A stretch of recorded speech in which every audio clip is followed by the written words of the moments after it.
प्रेम नाम है मेरा, प्रेम चोपड़ा। प्रेम चोपड़ा नाम है जी मेरा। आप सुन रहे हैं रेडियो उड़ान, द फ्लाइट ऑफ लाइफ। आज ही अपने मोबाइल फोन पर प्ले स्टोर या फिर ऐप स्टोर से डाउनलोड करें रेडियो उड़ान का ऑफिशियल ऐप और सब्सक्राइब करें रेडियो उड़ान का यूट्यूब चैनल। ज्यादा जानकारी के लिए लॉग ऑन करें www.radioudan.com। Happy listening. नमस्कार दोस्तों, बहुत बहुत स्वागत है आप सभी का प्रोग्राम टेक सिटी में। मैं हूं आरजे ज्योति मलिक और आप सुन रहे हैं रेडियो उड़ान, अ फ्लाइट ऑफ लाइफ। जी तो दोस्तों, पिछले सप्ताह संजीव चौधरी जी के साथ हमने साइबर अटैक के बारे में बात की थी। वो हमें अपने कंप्यूटर को सिक्योर रखने के लिए अवेयर कर रहे थे। उम्मीद है आप सबने बहुत कुछ सीखा होगा। तो उसी सेशन को आगे बढ़ाते हैं। हम काफ़ी कुछ जान चुके हैं कि वायरस होता क्या है और कंप्यूटर को किस तरह से सिक्योर रखा जाता है या वायरसेस किस तरह से हमारे कंप्यूटर को अटैक कर सकते हैं। आज इसी पर हम आगे बात करेंगे और संजीव चौधरी जी एक्सप्लेन करेंगे हमें कि किस तरह से इस तरह के अटैक से बचा जा सकता है। तो इस प्रोग्राम के दूसरे हिस्से में विकास पारिक जी हमें ऑटो टीटीएस यूज करने के बारे में बताने वाले हैं। ऑटो टीटीएस को किस तरह से कॉन्फ़िगर किया जाता है। दोस्तों, ऑटो टीटीएस एक ऐसी ऐप है जो कि हमारे एंड्रॉयड फ़ोन में इंस्टॉल हो जाए तो किसी दो लैंग्वेजेस को हम एक साथ यूज़ कर सकते हैं या फिर दो टीटीएस को हम एक साथ यूज़ कर सकते हैं। जनरली हमारे साथियों को हिंदी और इंग्लिश लैंग्वेजेस को एक साथ यूज़ करने में काफ़ी दिक्कत आती है अगर उन्हें अलग अलग टीटीएस यूज़ करने होते हैं। तो ऑटो टीटीएस इसी तरह की प्रॉब्लम्स का ही सल्यूशन है। तो प्रोग्राम के दूसरे हिस्से को ज़रूर सुनिएगा अगर आप ऑटो टीटीएस सीखना चाहते हैं। चलते हैं संजीव चौधरी जी के पास और डिस्कशन को आगे बढ़ाते हैं। संजीव जी, एक बार फिर से आपका स्वागत है रेडियो उड़ान पर। थैंक यू ज्योति जी। जी तो संजीव जी, आज आप क्या बताने वाले हैं लिसनर्स को? आज मैं जो अलग अलग तरीके के वायरसेस होते हैं उनके बारे में थोड़ा बहुत डिस्कस करूँगा। ज़्यादा टेक्निकली, ज़्यादा डिटेल में नहीं जाऊँगा, बट बताऊँगा कि किस तरह से वो फैल सकते हैं, उसके बारे में थोड़ी आइडिया दूँगा। उसके अलावा ये बताऊँगा कि हम इंसान क्या क्या गलतियाँ करते हैं जिसके वजह से हम अपने आप को खुद खतरे में डालते हैं, अपनी इन्फॉर्मेशन को खुद एक इनसिक्योर वे में लीक करते हैं। तो यही होगा आज के लिए। श्योर। चलिए तो फिर शुरुआत करते हैं। तो सबसे पहले हम बात करते हैं वायरसेस की। जब शुरुआत हुई थी कंप्यूटर थ्रेट्स की तो शुरू में आया था वायरसेस, खाली एक वायरसेस होगा। आपने खाली वो भी सुना होगा कि एंटीवायरस, बट जैसे जैसे टाइम आगे बढ़ा उसके साथ वायरस के अलावा वायरस के बहुत सारे नए नए तरीके आ गए कंप्यूटर को, इंफॉर्मेशन को डिस्ट्रॉय करने के लिए। वायरस ये होता था कि जैसे वायरस का नाम है उसी तरह मतलब उसको कोई एक माध्यम लगता है, एक मीडियम लगता है कैरी करने के लिए, जैसे हमारे बॉडी होगी। तो उसी तरह वायरस को भी कोई एक मीडियम लगता है खुद को कैरी करने के लिए, और अगर उसके पास मीडियम नहीं है तो वो वो आगे नहीं बढ़ सकता। तो अलग अलग फाइल्स के अंदर वो होता था। कभी कभी तो डायरेक्ट EXE के अंदर होता था, जो शायद हो सकता है कि कोई कुछ ठीक ठाक काम कर रहा हो लेकिन उसके अंदर वायरस हो, जो काफ़ी सारे लोग क्रैक यूज़ करते हैं। हो सकता है कि उसके अंदर काफ़ी सारे वायरस, एक आध वायरस हो जो आपकी एक्टिविटी को डिटेक्ट करता हो, मॉनिटर करता हो, और वो आपकी एक्टिविटी को किसी और सर्वर पे जाके अपलोड करता हो। इवन आप एग्जैक्टली क्या क्या टाइप कर रहे हैं, बैंक का पासवर्ड हो या कुछ भी हो, वो अगर कुछ इस तरह का इंस्टॉल हो गया है आपके कंप्यूटर में तो वो जाके लॉक करेगा आपका। टाइम के ऊपर वो स्क्रीनशॉट ले सकता है और जाके एक सर्वर पे अपलोड कर सकता है। तो बैंक के पासवर्ड से याद आया कि बेसिकली जो ऐसे सॉफ्टवेयर होते हैं उनको की लॉगर कहते हैं। जो आपने क्या क्या टाइप किया वो वो पूरा कैप्चर करते हैं, और बीच बीच में स्क्रीनशॉट लेते भी रहते हैं कि आप कौन से कहाँ पे काम कर रहे हैं, कौन सा डॉक्यूमेंट ओपन कर रखा है, एक्सेल में है, वर्ड में है, या कौन सी साइट पर है, साइट कौन सी विजिट कर किए जा रही है, वो तो इजीली पता चल जाता है। ठीक है, तो ये एक तरह का अटैक है जिसको यूज़ किया जा सकता है। तो आपने देखा होगा कई सारे बैंक्स के साइट पे एक ये होता है कि वर्चुअल कीबोर्ड होता है। जी वो बिल्कुल। इसीलिए, हाँ, वो इसीलिए होता है कि अगर आपके मशीन में अगर चलो आप हो सकता है कि आप अपने पर्सनल कंप्यूटर का बहुत ध्यान रखें, बट शायद किसी शेयर कंप्यूटर पे अगर यूज़ करें तो वहाँ पे ध्यान रखें कि आप पासवर्ड ना टाइप करें, जितना हो सके वर्चुअल कीपैड का यूज़ करें, क्योंकि वर्चुअल कीपैड का जो माउस है 1 क्लिक या 2 क्लिक, या आप कीबोर्ड से भी एंटर कर रहे हैं तो किस लेटर पे एंटर कर रहे हैं वो नहीं पता चलेगा। और आई गेस काफ़ी सारे कीबोर्ड मैंने देखे हैं जो काफ़ी हद तक एक्सेसिबल होते हैं, वर्चुअल कीबोर्ड बैंक्स के साइट वाले। तो ये वायरस हो गया। वायरस के अंदर मतलब ये कुछ भी हो सकता है। वायरस में की लॉगर हो सकता है, या फिर एक जो बहुत सारे लोगों को कुछ भी अनाप शनाप ईमेल भेज दे, इस तरह के ईमेल हो सकते हैं। ऑल्दो इस तरह के अटैक्स बहुत पुराने हो चुके हैं, लेकिन फिर भी अभी भी कॉमन है। उसके अलावा कोई इन्फॉर्मेशन आपके यहाँ पे डिलीट कर दे, या फिर कुछ ऐसे ही कुछ ना करे, कुछ नुकसान ना करे, लेकिन कुछ इस तरह से करे कि आपका कंप्यूटर का ज़्यादा से ज़्यादा रिसोर्स खाएं, आपको बिल्कुल, काम, बिल्कुल। आपका परफॉर्मेंस स्लो हो जाए, ये सारी चीज़ें होती हैं। जी तो वायरस के अलावा जो दूसरा तरीका है, एक होता है वर्म्स, यानी जैसे अपने रियल लाइफ में कीड़े होते हैं, ओके, वो उसी तरह की वो खुद फैल जाते हैं। एक बार उनको नेटवर्क का एक्सेस मिल गया तो वो खुद ब खुद फैल जाएंगे। ये भी बहुत मुश्किल होता है। तो इसके लिए फिर आगे चल के एंटी वर्म्स आ गए, फिर आ गए। स्पाईवेयर में बेसिकली तरह का वायरस ही है, लेकिन ये होता है कि वो इसलिए रिकॉग्नाइज किया गया कि ये आपका कुछ नहीं करता, कुछ डिलीट नहीं करता, कुछ नहीं करता, बट चोरी छुपके आपके सारी एक्टिविटी पे स्पाई करते रहता है, देखते रहता है। इनफैक्ट आपके लैपटॉप में जो सब कॉमन चीज़ हो गई है कि कैमरा है, तो वो कैमरा भी खुद ब खुद चालू करके शूट करके वीडियो किसी और पे अपलोड कर सकता है। यानी आपकी प्राइवेसी कितनी डेंजर में हो सकती है ना।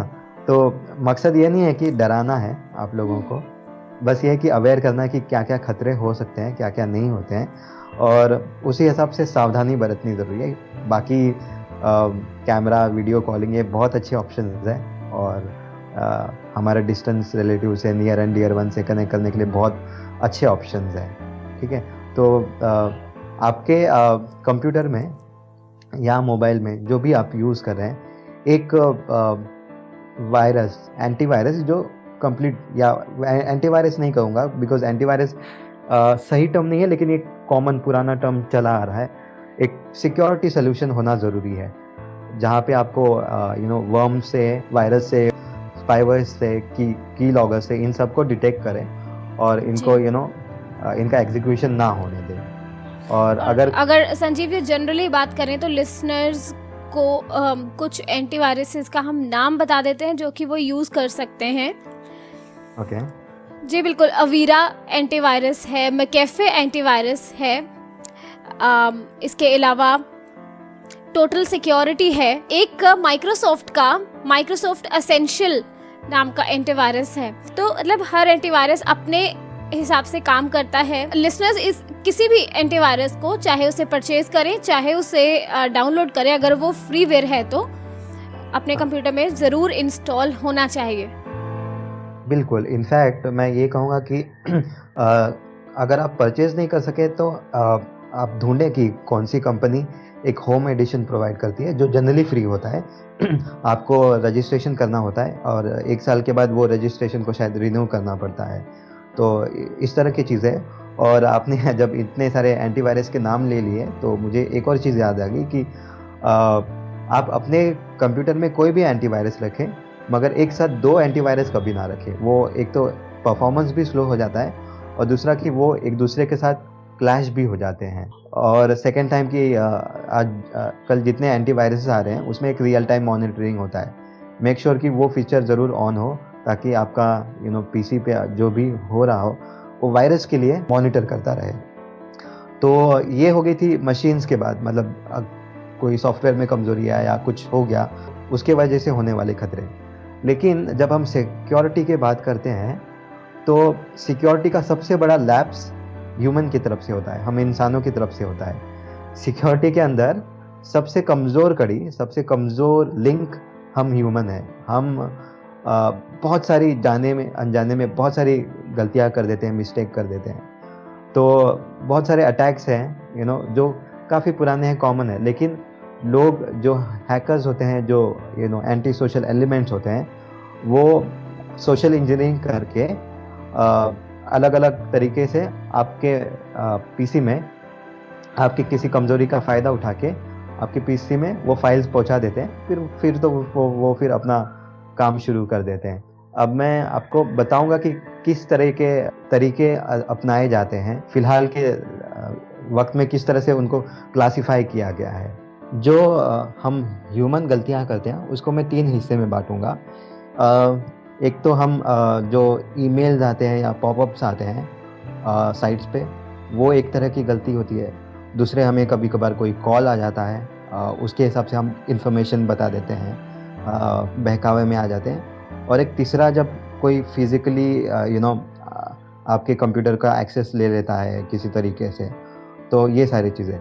तो सबसे पहले बात करते हैं जो फिज़िकल एक्सेस उसकी। हम सब ने बचपन में सुना होगा कि अगर कोई चीज़ कहीं पे पड़ी हो, कहीं बीच रास्ते में कोई अनजानी चीज़ हो, मोबाइल हो, तो उसे नहीं उठाना चाहिए, क्योंकि उसमें कुछ भी हो सकता है, कोई बम हो सकता है, फट सकता है। मान लो अगर कोई पेन ड्राइव हो, कुछ सीडी हो, कोई फ्लॉपी डिस्क, तो चलो अब पुरानी हो गई है, बट ऐसा कुछ भी हो और उसमें कोई अट्रैक्टिव कुछ लेबल हो, कुछ भी लिखा हो, कुछ कॉन्फिडेंशियल समथिंग कुछ भी लिखा हो, तो क्या हमें उठा के जाके देखना चाहिए? बिल्कुल नहीं। हो सकता है कि अटैकर ने बस यूं ही रख दिया हो एक पेन ड्राइव या सीडी। आजकल वो पेन ड्राइव, सीडी या मेमोरी कार्ड कितने महंगे, कोई ज़्यादा महंगे भी तो नहीं है।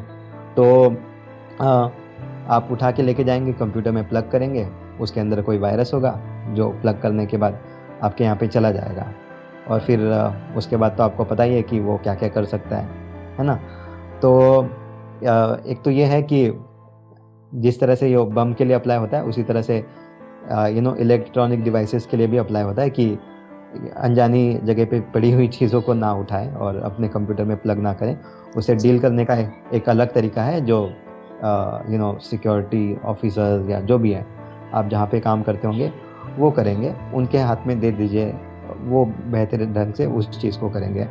बट जो अगर आपको नहीं पता तो आप बहकावे में ना आए। दूसरी बात कि आप अपने पीसी को लॉक रखिए हमेशा। जो कोई आपके आसपास का आप कुछ काम कर रहे हैं जो आपका पर्सनल है या कुछ कॉन्फिडेंशियल है, तो मेक श्योर कि पासवर्ड का या जो भी सिक्योरिटी मेजर्स है उसका, उन पॉलिसीज़ का ज़रूर पालन करें, उसको वायलेट ना करें। लास्ट वीक तो मैं बोल ही चुका हूँ कि पासवर्ड जिनको ज़रूरत नहीं है वैसे लोगों के साथ पासवर्ड शेयर ना करें। फिर बात आती है फ़ोन की। काफ़ी आपने देखे होंगे एडवर्टाइजमेंट अवेयरनेस के लिए IRDA के, कि जहाँ पे कोई बंदा कॉल करता है और वो बोलता है कि IRDA से बोल रहा हूँ या फलाना ढिमका जगह से बोल रहा हूँ, और वो आपके कुछ डिटेल्स मांगता है, बहुत से पर्सनल डिटेल्स, इंश्योरेंस मांगता है, या कुछ बोलता है कि आप ये नहीं करेंगे तो ऐसा हो जाएगा, वो नहीं करेंगे तो ऐसा हो जाएगा। तो बेसिकली ये है कि बहकावे में ना आए। अगर आपको लगता है कि आप इन सारी चीज़ों से अवेयर रहें कि IRDA आपको सडनली कॉल करके आपकी कोई इन्फॉर्मेशन नहीं मांगेगा, स्पेशली पासवर्ड तो बिल्कुल नहीं मांगेगा, आपकी ATM पिन नहीं मांगेगा। उनके पास खुद पूरा का पूरा सिस्टम पड़ा हुआ है, उनको कोई इन्फॉर्मेशन चाहिए तो वो ले लेंगे। और कोई एग्जीक्यूटिव होता है जो आपकी इन्फॉर्मेशन, आप जब कॉल करते हैं तो वो अगर एक्सेस करता है आपकी इन्फॉर्मेशन, तो वहाँ पे एक लॉग बनता है कि किसने कब कौन से एग्जीक्यूटिव ने इन्फॉर्मेशन किसकी ये की, उसकी एक, ताकि अगर आपका वो एग्जीक्यूटिव भी मिसयूज़ करे तो उसका भी रिपोर्ट बने, तो उसको भी आगे चल के कहीं पे कोई प्रॉब्लम हो तो वो पता लगाया जा सकता है। तो कोई भी कंपनी आपके पासवर्ड, कोई सीक्रेट इन्फॉर्मेशन मांगने के लिए कभी भी कॉल नहीं करेगी, कितना भी कोई भी कुछ भी प्रॉब्लम हो तो भी, क्योंकि वो सारी इन्फॉर्मेशन उनके पास होती है, ऑल्दो इनक्रिप्टेड होती है, लेकिन फिर भी वो उनको ज़रूरत नहीं पड़ेगी कभी मांगने की।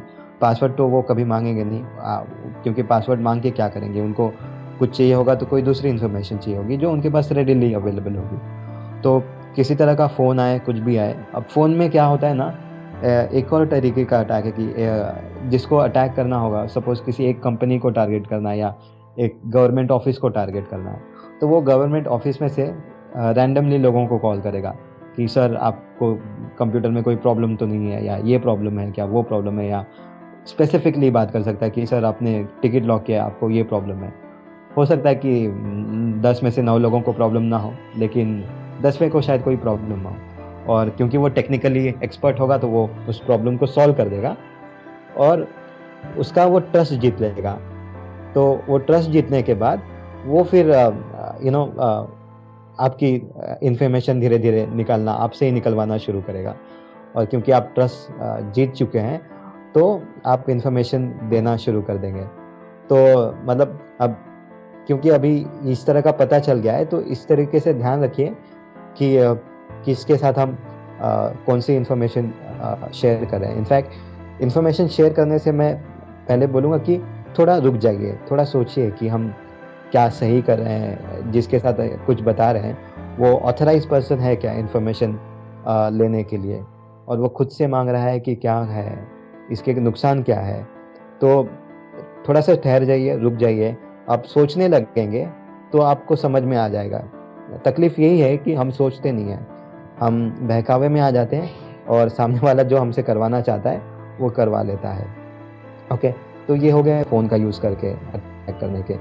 और दूसरा ये है कि ईमेल्स के ज़रिए आप काफ़ी सारे ईमेल्स आते हैं जो एक्चुअल कंपनी ईमेल भेजती है ठीक उसी तरह के होते हैं। उनका लोगो होता है, उनकी साइट जिस तरह से दिखती है, लुक होता है, सब कुछ वही होता है। खाली उसमें एक चीज़ गलत होती है कि जो लिंक होती है वो गलत होती है, वो किसी और साइट की होती है। तो आप किसी भी लिंक पे पहले क्लिक करने से पहले उसके शॉर्टकट को कॉपी कर लें, नोटपैड में पेस्ट करें और चेक करें कि वो कहाँ पे आपको लेके जा रही है। अगर फ्लिपकार्ट है तो उसके फ्लिपकार्ट में एक ही बार पी आता है, तो कहीं उसके अंदर डबल पी तो नहीं लिखा हुआ है ना फ्लिपकार्ट, या FLIP के जगह पे FLEEP तो नहीं ना लिखा हुआ है। तो ये सारे, क्योंकि ये दोनों चीज़ें साउंड एक ही तरह करती हैं, दिखती एक ही तरह है, और कोई ध्यान शायद देना I और डबल E के बीच में। तो ये चीज़ों को हम अगर क्रॉस चेक कर लेंगे कौन से लिंक पे हमें लेके जा रहा है तो हम बच सकते हैं। और कभी कभी जनरली ऐसा होता है कि शुरू में तो लिखा होता है फ्लिपकार्ट बरोबर, ओके, लेकिन फिर एंड के लिंक में कुछ और होता है। मतलब थोड़ा मैं लिंक का एक ये एक्सप्लेन करता हूँ आपको, कंपोजिशन क्या होता है, ठीक है। लिंक सबसे पहले बनती है HTTP या HTTPS से। HTTPS होगा तो वो सिक्योर लिंक होता है, मतलब उसमें मैन इन द मिडिल वाला अटैक नहीं पॉसिबल होता है, बट फिर भी उसे बहुत ध्यान से देखना चाहिए। उसके बाद www हो सकता है या नहीं हो सकता, आजकल जरूरी नहीं है कि www हो, ओके। उसके बाद होता है domain name, okay, flipkart.com, google.com, google.co.in। अब मैंने ये जो दिया google.co.in, इसमें 3 डोमेन होंगे। इसमें टॉप लेवल का डोमेन है IN, उसके बाद है को, और उसके बाद है गूगल, ओके। तो जो आखिरी में आता है वो टॉप लेवल का डोमेन है, जैसे .com हो गया, .net हो गया, ओके, .biz हो गया, .info, .in हो गया। तो ये टॉप लेवल के डोमेन है। उसके बाद के डोमेन को हमें स्पेशली देखना चाहिए कि वो डोमेन क्या जेन्युइन है कि नहीं है, क्योंकि ऐसा भी होता है कि आप मान लो कोई एक मैं बना सकता हूँ कि flipkart.sanjeev.com, ओके, जिसपे आप लेके जाओगे तो सब टाइटल में सब कुछ फ्लिपकार्ट का लोगो होगा, फ्लिपकार्ट का टाइटल होगा, एग्जैक्टली फ्लिपकार्ट की साइट होगी, लेकिन वो होगा sanjeev.com, ओके। तो आप वहाँ पे जाएंगे तो आप फॉर्म वॉर्म भरेंगे, कुछ भी करेंगे, लॉगिन करेंगे, तो वो उसका पासवर्ड तो मेरे सर्वर पे चला गया, मेरे को मिल गया, है ना।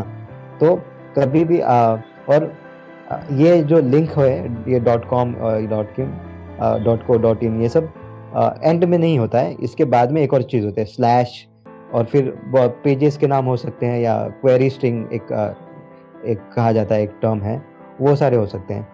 तो आप जब भी देखें यू नो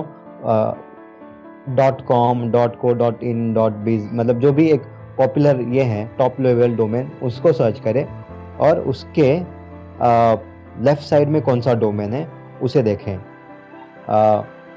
उसके बाद लेफ्ट साइड में मतलब सेकेंड लेवल पे, थर्ड लेवल पे वो डोमेन है उनको इग्नोर करें। सेकेंड लेवल वाला डोमेन जेन्युइन है या नहीं है ये बहुत ज़्यादा इम्पोर्टेंट है। ओके, तो इसको चेक करें। और यह है कि मैं क्या करता हूँ कि मुझे डाउटफुल लगे कि क्या है क्या नहीं कोई साइट, तो मैं जस्ट गूगल सर्च करके देख लेता हूँ कि क्या साइट है। तो इस तरह से क्या होता है कि गूगल आपको कैश दिखा देता है, ओके, कि उस पेज का कैश क्या है। और हो सकता है कि अगर साइट वो गलत हो तो वो भी उसको मार्क कर दें। और काफ़ी सारे अच्छे लोग होते हैं जो काफ़ी सारे फोरम्स पे डाल देते हैं कि ये साइट जेन्युइन है या फेक है। आप स्पेशली ये साइट भी सर्च कर सकते हैं कि ये साइट किसकी है, किसके नाम से है। हर साइट का एक रजिस्ट्रेशन होता है कि ये साइट किसको बिलोंग करती है, इसका आईपी एड्रेस क्या है, कौन से कंट्री में है, इसका एड्रेस क्या है। तो अगर आप जस्ट गूगल पे सर्च कर दें कि इस साइट का ओनर क्या है, मतलब इसके बारे में इंफॉर्मेशन की एड्रेस क्या है, आईपी क्या है। जैसे गूगल हो गया, इसमें 4 ओ लगे हुए हैं 2 की जगह पे, तो आप एग्जैक्टली डबल कोट्स के अंदर google.com लिखिए, डबल कोट्स ख़त्म कीजिए एंड कॉन्टैक्ट इन्फॉर्मेशन लिखिए, तो वो गूगल एग्जैक्टली आपको उस हिसाब से बताएगा कि इसका ये क्या है। डोमेन को बेसिकली उसका ओनर कौन है, कहाँ पे वो रजिस्टर है, वो कौन से एड्रेस पे रजिस्टर है, किस कंट्री में से वो उसको होस्ट किया जा रहा है, इसको फाइंड आउट करने के लिए एक गूगल में अगर आप सर्च करेंगे वॉइस WOIS के साथ कोई भी डोमेन ये सर्च कर लेंगे, डोमेन सर्च कर लेंगे कि वॉइस सर्च फॉर या वॉइस लुकअप फॉर, जो भी डोमेन है, जो भी आपको लिंक एक लग रहा है कि शायद गलत लिंक हो सकती है, तो आप डाल देंगे तो आपको पता चल जाएगा कि कहाँ की ये साइट है और कौन है इसका ओनर। तो आप इस तरीके से आप लिंक के बारे में पता लगा सकते हैं। जी, तो संजीव जी एक छोटे से म्यूजिकल ब्रेक के लिए रुकते हैं। इन्फॉर्मेशन को लिसनर्स तक पहुंचाना तो जारी है प्रोग्राम टेक सिटी में। जी हाँ लिसनर्स, तो एक छोटे से म्यूजिकल ब्रेक के लिए रुकते हैं। आप सुनते रहिए रेडियो उड़ान flight of life. Welcome back दोस्तों, फिर से आप सभी का स्वागत है प्रोग्राम टेक सिटी में। मैं हूं आरजे ज्योति मलिक और आज हम कंप्यूटर की सिक्योरिटी पर बात कर रहे हैं। हमारे साथ हैं संजीव चौधरी जी। जी, तो हमने जाना कि किस तरह के वायरसेस जो हमारे कंप्यूटर को अटैक करते हैं और क्या क्या तरीके अपनाते हैं, ईमेल्स के ज़रिए, फ़ोन कॉल्स के ज़रिए, और इवन कई बार लिंक्स पर क्लिक करके, गलत लिंक्स पर क्लिक करके भी हम अपने कंप्यूटर में वायरसेस को न्योता दे देते हैं। जी, तो संजीव जी देखिए कभी कभी बहुत सारे स्कैम्स आते हैं, व्हाट्सएप पे आते हैं और हम बिना सोचे समझे फॉरवर्ड कर देते हैं मैसेजेस को। मैंने पहले भी कहा है कि हमें कोई भी एक्शन लेते वक्त सोचना चाहिए, थोड़ा रुकना चाहिए, उसके बारे में पढ़ना चाहिए। मैंने कहा कि ये जो सारे लोग होते हैं एंटी सोशल लोग, ये बहुत स्मार्ट होते हैं। ये शायद काफ़ी सारे लोग न्यूज़ को नहीं फॉलो करते हैं, लेकिन ये बहुत न्यूज़ को फॉलो करते हैं। जैसे एक स्कैम आया था कि आपका व्हाट्सअप कॉलिंग जब लॉन्च होने वाला था, हुआ नहीं था लेकिन होने वाला था, इस तरह की न्यूज़ हो गई थी। तो उसी टाइम पे व्हाट्सअप कॉलिंग के लिए एक स्कैम आ गया था जहाँ पे उन्होंने whatsappcalling.com करके, तो ऐसा इस तरह के मैसेजेस फॉरवर्ड करने से पहले अपनी पहली बात तो लिंक खुद भी ना क्लिक करें और ना तो फॉरवर्ड करें, ठीक है। मैंने अभी आपको बताया कि लिंक्स को किस तरह से आइडेंटिफाई किया जाता है कि वो जेन्युइन है या नहीं।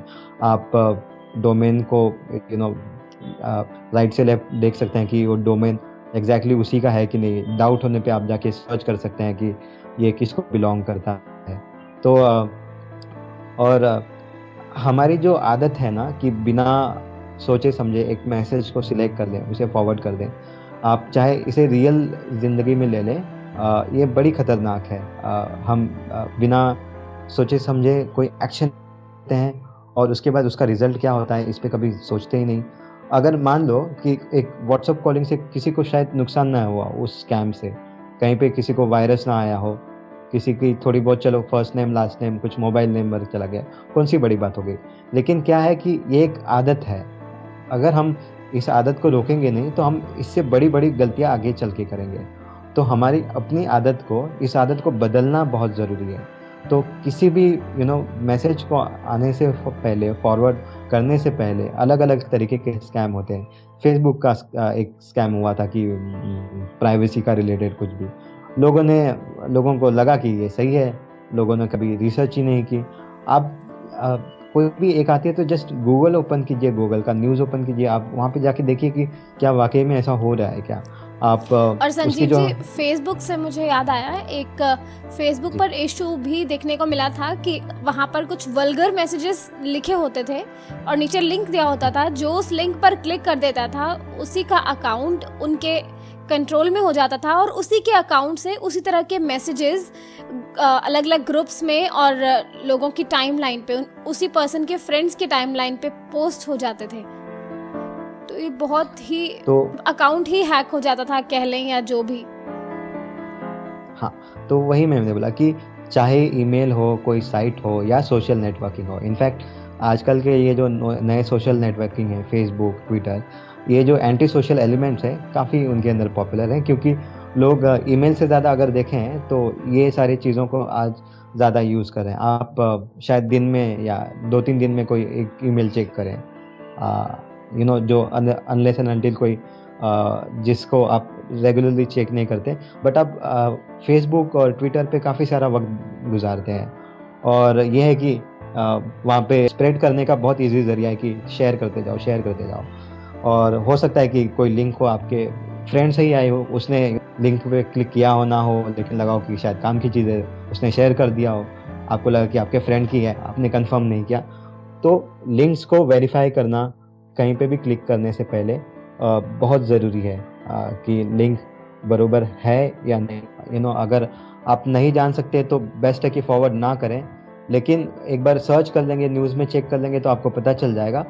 कुछ भी करें सोच समझ के करें, ये हम सबके हित में है, आपके हित में, हम सबके हित में। जी हाँ संजीव जी, बहुत बहुत शुक्रिया आपका कि आपने रेडियो उड़ान पर इस टॉपिक पर काफी डिटेल में बताया, हमारे लिसनर्स के साथ इंफॉर्मेशन को शेयर किया। तो उम्मीद है कि लिसनर्स अपने कंप्यूटर्स को, अपने सिस्टम को, मोबाइल फोन को बिल्कुल सिक्योर रखेंगे और सबसे इम्पोर्टेंट अपनी पर्सनल इंफॉर्मेशन को, जो कि हम बिल्स पे करते वक्त या फिर शॉपिंग करते वक्त टाइप करते हैं, जैसे कि अपनी bank account details, debit card details, etcetera etcetera. जी, तो ये थे हमारे साथ संजीव चौधरी जी। पिछले एपिसोड में भी इन्होंने सिक्योरिटी पर काफी बातचीत की और उम्मीद है कि लिसनर्स ने बहुत कुछ सीखा होगा। जी, तो अब समय है विकास पारिक जी के पास जाने का, जो कि हमें सिखाने वाले हैं कि ऑटो टीटीएस को एंड्रॉइड फोन में किस तरह से कॉन्फ़िगर किया जाता है और उसे यूज किया जाता है। रेडियो उड़ान के तमाम लिसनर्स को विकास पारिक का नमस्कार। और दोस्तों, इस पॉडकास्ट के अंतर्गत मैं आपको बताऊंगा कि एंड्रॉयड फ़ोन में ऑटो टीटीएस एप्लीकेशन को हमें कैसे कॉन्फ़िगर करना है। साथियों, एंड्रॉयड फ़ोन में अगर हमें 2 लैंग्वेजेस के मैसेज पढ़ने हैं, सपोज़ हिंदी और इंग्लिश के मैसेजेस हमें एक साथ पढ़ने हैं, तो पहले ये काम बहुत ही पेचीदा काम था। लेकिन आजकल एक एप्लीकेशन आई है ऑटो टीटीएस, जिसे इंस्टॉल करने के बाद में हम किन्हीं भी 2 या 3 लैंग्वेज के मैसेजेस एक साथ पढ़ सकते हैं। वो टीटीएस अपने आप उस मैसेज को देखकर उस लैंग्वेज में स्विच ओवर हो जाता है। तो साथियों, मैं आपको इस पॉडकास्ट में बताता हूँ कि हमें ऑटो टीटीएस को कैसे कॉन्फ़िगर करना है। आइए हम सबसे पहले ऑटो टीटीएस में चलते हैं। आप लोग अगर ऑटो टीटीएस लेना चाहें तो इसे प्ले स्टोर से आप इंस्टॉल कर सकते हैं। इसकी कीमत लगभग 996 रुपये, यानी कि 996 रुपीज़ इंडियन करेंसी के हिसाब से है। तो आप इसे इंस्टॉल करने के बाद में इसे सेट करेंगे। मेरे फ़ोन में ऑलरेडी ये इंस्टॉल्ड है। अब मैं इसकी आपको सेटिंग्स बताता हूँ। सबसे पहले ऑटो टीटीएस में चलते हैं हम लोग। Current recording 1, home button, home screen 1 of 1, homes, apps, Hi QMP3 recorder and grid. Auto TTS. ये मैं ऑटो टीटीएस में जा रहा हूँ, डबल टैप किया मैंने, Auto TTS. Auto TTS. Auto TTS में आया। सबसे पहले आप ऑटो टीटीएस में देखिए Auto TTS. Auto mode select. Auto mode select, by default ये होना चाहिए नन। देख लेते हैं, Checked. None radio button. बिल्कुल ये हमारे फ़ोन में नन चेक्ड है। और अब हम इसमें आगे चलते हैं, देख लीजिए। Disable auto. Not checked. Dual languages. Word by word not checked. Auto language detect radio अब इसमें button. हमें चलना है सीधा, आप सारे ऑप्शंस को छोड़ दीजिए और सीधा आप ऑप्शन ढूंढिए go to voice settings button. जी हाँ, Whole sentence. Go to. Whole sentence. Go to voice settings button. जी हाँ, ये ऑप्शन मेरे सामने आ गया है, go to voice settings button. Google 3 period engine. तो- BGD. Choose an installed voice for each language. Voice settings. ये वॉइस सेटिंग्स में हम आ गए हैं। हमें अपनी प्राइमरी लैंग्वेज सबसे पहले सेलेक्ट करनी है। प्राइमरी लैंग्वेज हम लोग सेलेक्ट करते हैं, Choose an install. Select language. Select language. Drop down list. Bengali. ये बंगाली बाय डिफॉल्ट हो रहा है, इसे हमें करना है English. Not checked. Dutch. Enlist. Not checked. English. English हमने Auto इंग्लिश TTS. को हमने सेलेक्ट कर दिया है प्राइमरी लैंग्वेज के लिए। और अब हमें इस लैंग्वेज के लिए डिज़ायर टीटीएस सेलेक्ट करना है, जिस टीटीएस में हम जो है हमारी प्राइमरी लैंग्वेज इंग्लिश को ऑटो टीटीएस के साथ रखना चाहते हैं। तो मैं इसे एलोक्वेंस के साथ सेट करूँगा। अपना टीटीएस जो सेलेक्ट करूँगा मैं एलोक्वेंस सेलेक्ट करूँगा। आप अपने हिसाब से कोई भी टीटीएस सेलेक्ट कर सकते हैं, लाइक एलोक्वेंस या फिर गूगल का कोई भी, या आप लोग सैमसंग अगर यूज़र हैं तो सैमसंग का भी। बस ध्यान रखिए कि हमेशा हिंदी और इंग्लिश के लिए आपको अलग अलग टीटीएस की ज़रूरत पड़ेगी। जी हाँ, चलिए आगे चलते हैं हम लोग। Auto TTS. Voice set. Choose. Select language. Drop down list. English. English हमने सेलेक्ट कर दिया है और अब इसके लिए टीटीएस देखते हैं। Choose a voice for above language. Choose a voice for above language, इसमें हम टीटीएस सेलेक्ट करेंगे। Drop down list. ETI Eloquence 3 period TTS. GBR. ये बोल रहा है ETI एलोक्वेंस GBR, यहाँ पे हमें सेलेक्ट करना है ETI एलोक्वेंस USA। तो देखिए, Checked. ETI Eloquence. Not checked. ETI Eloquence 3 period TTS. USA. जी हाँ, ये हमें मिल गया अपना ऑप्शन। Auto TTS. ये हमने Showing ETI item eloquence 106. USA पे डबल टैप किया। ये देखिए, Choose an installed voice. Select language. Select language, Drop down list. Choose a voice for above. Drop down list. ETI Eloquence 3 Eloquence. period. Test button. Test button, Go to auto mode settings button. Go to auto mode settings button, इसमें हमें double tap करना है। ये auto mode settings में मैंने double tap किया और सबसे पहले अब हमें जो नन दिख रहा था, देखिए Checked. None radio button. ये नन पे चेक था। अब हम इसे नन से चेक करके नन से अनचेक करेंगे और आगे देखिए, Disable auto language. Not checked. Dual languages radio button. Dual languages radio button पे चेक कर देंगे। इसमें एक ऑप्शन और आता है ऑटो डिटेक्ट लैंग्वेज, लेकिन डुअल लैंग्वेज का सबसे बड़ा फ़ायदा ये होता है कि इसमें हमें वर्ड बाय वर्ड जो है, जैसे अगर कोई बीच में हिंदी का मैसेज है और उसमें बीच में इंग्लिश का वर्ड आ गया तो इंग्लिश का वर्ड हमें एलोक्वेंस बोल के बताएगा। तो वर्ड बाय वर्ड सही रहता है, तो इसलिए मैं वो इसको वर्ड बाय वर्ड कर देता हूँ। Word by not checked. Dual languages radio ये button. डुअल लैंग्वेजेस पे मैंने चेक किया। Checked. जी हाँ, अब Word by word language recognition. Not checked. Auto language detect radio ये button. तीसरा ऑप्शन जो आपको बता रहा था मैं, ऑटो डिटेक्ट लैंग्वेज, इसे हमें चेक नहीं करना, हमने डुअल लैंग्वेजेस को चेक कर दिया है। Whole sentence language recognition. Reads text by mode. Dual languages mode settings. Dual languages mode settings, Select secondary language. सबसे पहले हमें यहाँ पे सेलेक्ट सेकेंडरी लैंग्वेज, ये ड्रॉप डाउन लिस्ट आने वाला है। Drop down list. English. ये इंग्लिश हो रहा है, इसे हमें हिंदी करना है क्योंकि हमारी सेकेंडरी लैंग्वेज हमें रखनी है Hindi. Not checked. Hungarian. Enlist. Not checked. Hindi. जी हाँ, Auto TTS. मैंने हिंदी को चेक कर दिया है। Checked. Word by word language recognition. Not checked. Whole sentence dual language. Select secondary. Drop down list. Hindi. जी हाँ, मैंने हिंदी को चेक कर दिया है। और अब Select language for reading numbers. Select language for reading numbers, इसमें हमें ऑटो लैंग्वेज रखना है। Drop down list. Auto language. Auto language ही रखेंगे तो अच्छा रहेगा। और Select language for reading punctuations. Select language for reading punctuation के लिए इसमें भी हमें ऑटो लैंग्वेज रखना है। Drop down list. Auto language. जी हाँ, बिल्कुल। और अब आगे चलिए, Go to voice settings button. फिर दोबारा हमें आना है go to voice settings button में। और अब जो हमें सेकेंडरी लैंग्वेज सेलेक्ट करनी है, यहाँ भी, वहाँ हमने एक बार हिंदी किया था, यहाँ भी हमें सेकेंडरी लैंग्वेज सेलेक्ट करनी है। देखिए, Choose an installed voice for voice settings. Auto TTS. ये Voice setting. Choose an installed voice. Select language. Drop down list. Bengali. Bengali हो रहा है, इसे हमें यहाँ पे हिंदी करना है। जी हाँ, Not checked. Chinese. Enlist. Not checked. English. Not checked. Finnish. Not checked. French. Not checked. German. Not checked. Hindi. जी हाँ, Auto TTS. मैंने हिंदी को सेलेक्ट कर दिया है। अब हिंदी का हमें TTS सेलेक्ट करना है, तो हिंदी का TTS हमें रखना है गूगल का जो हिंदी TTS होता है उसे रखेंगे हम। जी हाँ, Drop down list. Hindi. Hindi रख दिया है। Choose a voice for above अब language. इसमें भी आता है choose a voice for above language, इसमें देखिए Drop down list. Google 3 period engine Indiana. ये ऑलरेडी हो रहा है गूगल का, गूगल 3 पीरियड इंडिया।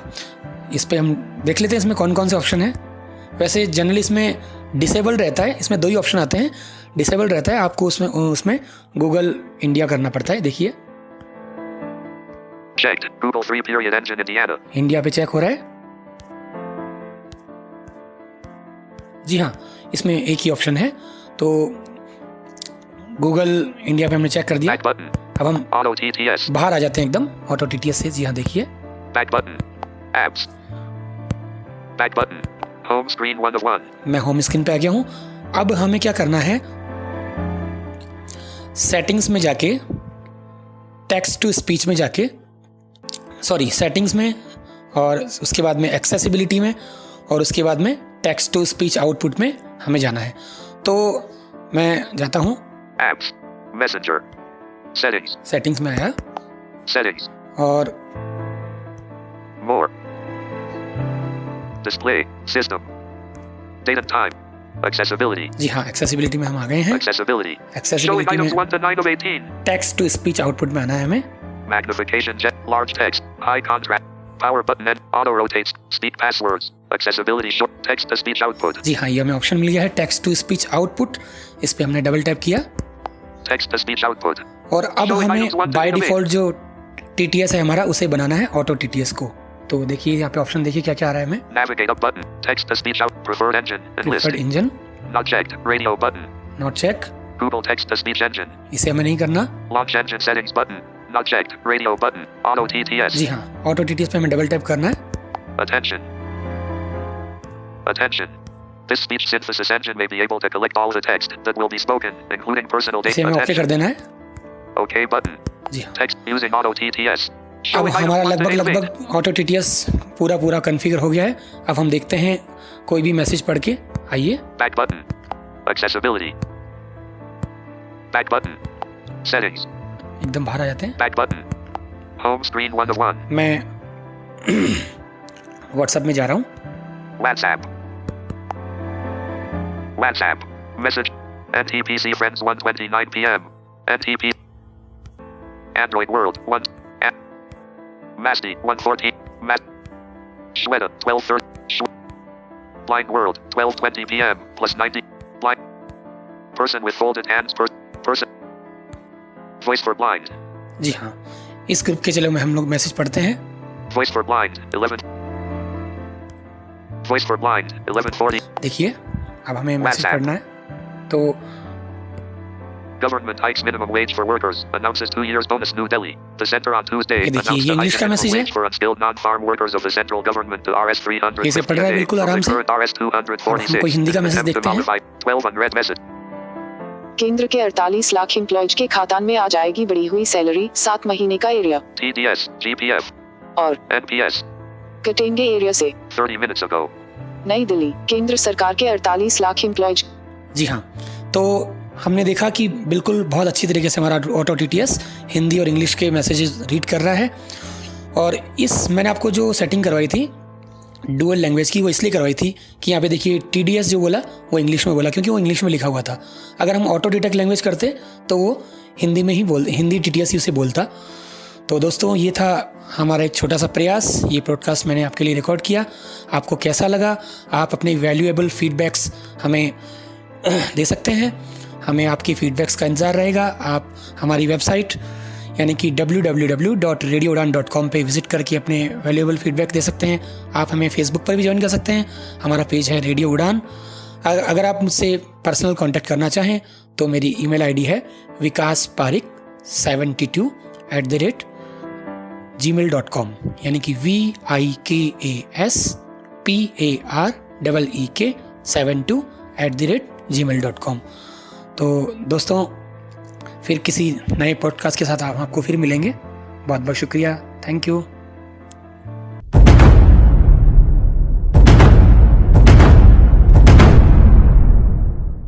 बदलता दो जो बदलेगा समाज की सोच को। बदलता दो जहां हम पहुंचाएंगे आपकी आवाज सरकार तक। बदलता दो जो देता है आपको जानकारी अपनी कम्युनिटी में होने वाले तमाम इंसिडेंट्स। सुनते रहिए बदलता दो डिस्कशन रेडियो उड़ान पर हर रविवार रात को 9 से 10 और सोमवार 4 से 5 सिर्फ और सिर्फ रेडियो उड़ान पर।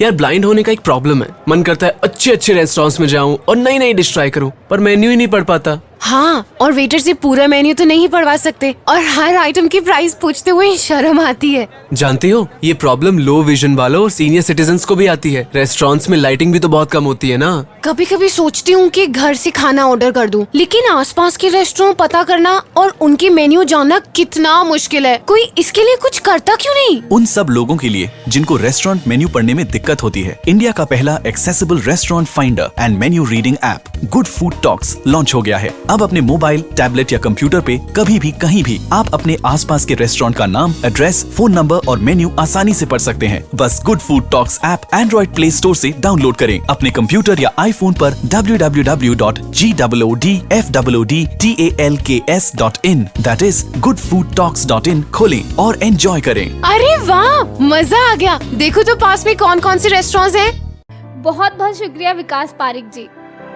आपने ये ट्यूटोरियल रेडियो उड़ान के लिए प्रिपेयर किया। आपका बहुत बहुत शुक्रिया। इसी तरह से लिसनर्स, आपसे भी रिक्वेस्ट है, अगर आप टेक्नोलॉजी में एक्सपर्ट हैं और रेडियो उड़ान के लिसनर्स को आप कुछ सिखाना चाहते हैं तो अपने बने ट्यूटोरियल्स आप हमारे साथ शेयर कर सकते हैं। जी हाँ लिसनर्स, तो प्रोग्राम टेक सिटी में इसी तरह से हम आपके साथ इन्फॉर्मेशन को शेयर करते रहेंगे, आपको इंडिपेंडेंट बनाने के लिए और अलग अलग टॉपिक्स पर एजुकेट करने के लिए। रेडियो उड़ान के शोज आपको किस तरह से लग रहे हैं, स्पेशली आज का ये एपिसोड आपको कैसा लगा, हमें जरूर बताइएगा। radioudan.com वेबसाइट पर विजिट कीजिए और फीडबैक का फॉर्म फिल कीजिए। मुझे ज्योति मलिक को दीजिए इजाजत। अगले सप्ताह किसी और टॉपिक के साथ या फिर किसी ट्यूटोरियल के साथ आपको मिलूंगी। अगर आप भी अपने बने ट्यूटोरियल्स हमारे साथ शेयर करना चाहते हैं तो mail@radioudan.com पर मेल कीजिए, या फिर आप कुछ सीखना चाहते हैं तो भी अपनी रिक्वेस्ट mail@radioudan.com पर मेल कर सकते हैं। गुड नाइट, शुभ रात्रि, नमस्कार।